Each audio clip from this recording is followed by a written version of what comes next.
Hey, Marcia, you look great. Moi?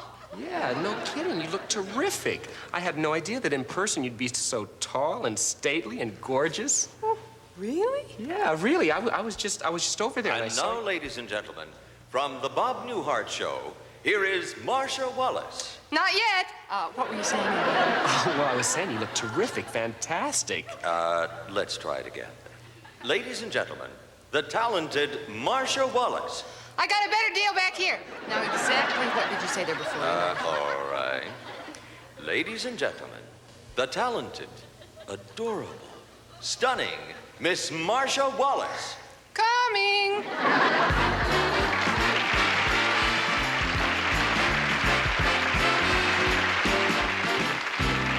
Bless you. Hello. Listen, I'm in these tennis duds because I'm here to pay tribute to America's second favorite sport. Well, actually, it's America's third favorite. Our second favorite is finding a partner for our first favorite, so to speak. But I'm really pleased to be here because, you know, I don't often get a chance to get away from my desk at the Newhart Show for a while. I play a receptionist on the show, as I hope you know, and I use the phone a lot. I'm on the phone a lot. It's such fun. I've been hearing a lot from my obscene phone caller, I have this obscene phone caller who is totally inept. He whines, bless his heart. And every time he starts getting, you know, some real obscene, heavy breathing going, he chokes. And on top of that, he mispronounces dirty words. I'm probably going out with him on Friday. Oh, man. You know, there are a lot of handsome men in this town. Oh, sure. Oh, sure, you gotta beat him up with a stick. Well, I myself use a very soft stick. A Q-tip is what I use. I remember when I told my parents I was gonna come to Hollywood. My father got very upset. He said, "Oh, this will never do. I mean, that's a terrible place. There's nothing but good-looking men and all-night parties and drinking and carrying on." And he said, "Don't go, don't go." And my mother said, "Take me, take me."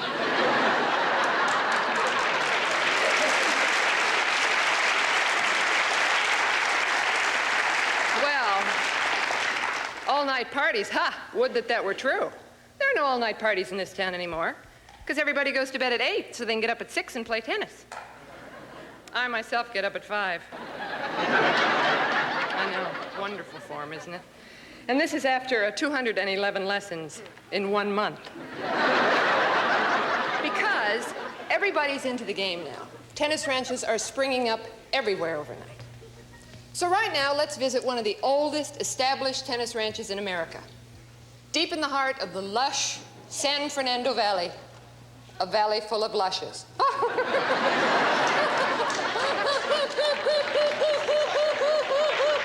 Oh, I am so easily entertained. Here you see happy folk at play, but let's examine the origins of the game's equipment. Here are acres and acres of tennis orchards. Those fertile trees on which tennis balls are grown. A cluster of young tennis balls even before they get their first sign of fuzz. They look so naked, don't they? The tennis balls are picked when they have reached their golden ripeness. Now they are ready to be put into the fuzzing bins. And while their fuzz is developing, across the sea, the Portuguese net weavers are at work making the tennis nets. Nets ready to be shipped to Palm Beach, a tennis club in St. Louis, or some poor person in Beverly Hills. Yesterday, a field of crabgrass and artichokes. Tomorrow, a tennis court. Still, the miracle of tennis is not yet complete. One thing is missing. Yes, those skillful men who make our rackets what they are, the racketeers. So we have the tennis trees, the weavers, the court makers, and the jolly racketeers. All of them come together so that Americans can say, "You served." And that concludes our tribute to tennis. Tune in again next week to the wonderful thud of sports, when we bring you a documentary on ice hockey in the tropics, or, as the natives call it, team drowning.